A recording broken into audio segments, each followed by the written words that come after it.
قل أرأيتم إن أصبح ماؤكم غورا হে নবী, আপনি আপনার উম্মতদেরকে জানায়া দেন, আপনি বলুন, আরাআইতুম, তোমরা আমাকে জানাও, ইন আসবাহা মাউকুম গওরান,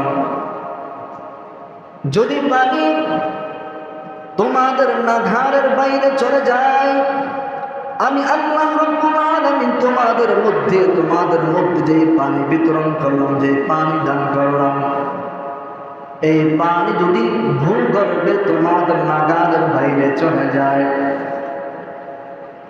قل أرأيتم إن أصبح ماؤكم غورا فمن يأتيكم بماء معين, তবে তোমাদেরকে কে পানি এনে দিবে, তোমাদেরকে প্রবাহমান পানি কে এনে দিবে, তোমরা বলো।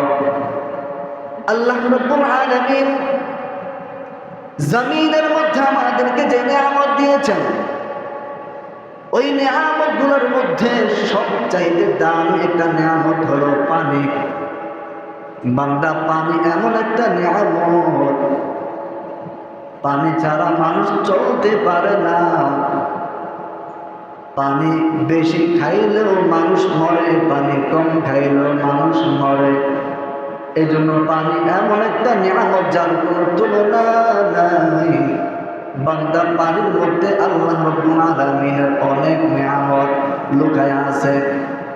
আল্লাহ রাব্বুল আলামিন যদি আমাদের নাফরমানির কারণে পানি বন্ধ করে দেয়, আপনাদের কাছে আমার প্রশ্ন, বলেন তো দেখি, এই পানি কেউ কি জারি করতে পারবে?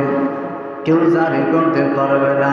দুনিয়ার কারো শক্তি নাই। বান্দা, দুনিয়ার মধ্যে যত ক্ষমতাওয়ালা বলো, দুনিয়ার মধ্যে যত শক্তিশালী বলো, আল্লাহ রাব্বুল আলামিন যদি একটা নিয়ামতকে বন্ধ করে দেয়, এই নিয়ামতকে দুনিয়ার কোনো শক্তিশালী মানুষ এই নিয়ামতকে পুনরায় জারি করতে পারবে না।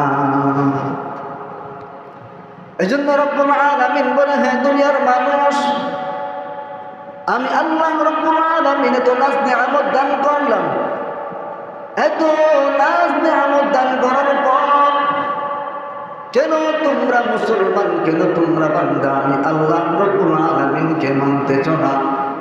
কেন তোমরা আমি আল্লাহ রাব্বুল আলামিনের উপর তাওয়াক্কুল করো না? তোমাদের মধ্যে কি ভয় নাই?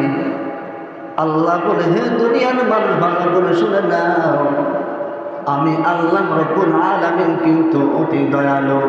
কিন্তু শোনো, আমি আল্লাহ রাব্বুল আলামিন দুটা নাম আছে, একটা নাম আছে রহমান, আর একটা নাম আছে রহিম।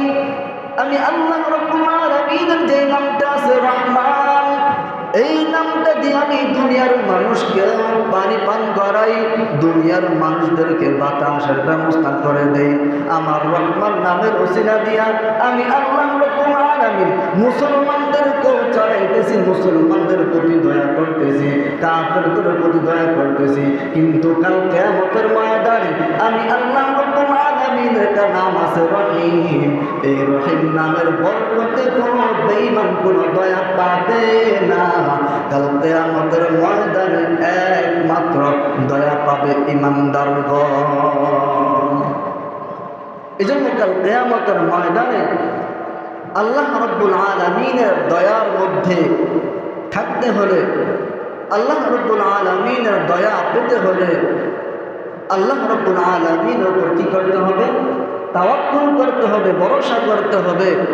আল্লাহ রাব্বুল আলামিনের উপর তাওয়াক্কুল করে আমরা আমাদের ইবাদতকে চালিয়ে যেতে হবে। যদি আমরা আমাদের ইবাদতকে আল্লাহ রাব্বুল আলামিনের উপর তাওয়াক্কুল করে চালিয়ে যেতে পারি, তাহলে আল্লাহ রাব্বুল আলামিন আমাদের জন্য কাল কিয়ামতের ময়দানে অনেক বড় বড় নাজ নিয়ামত রেখে দেবেন। এজন্য মূল কথা হলো, দুনিয়ার সব কিছু বাদ দিয়ে একমাত্র তাওয়াক্কুল করতে হবে কার উপর?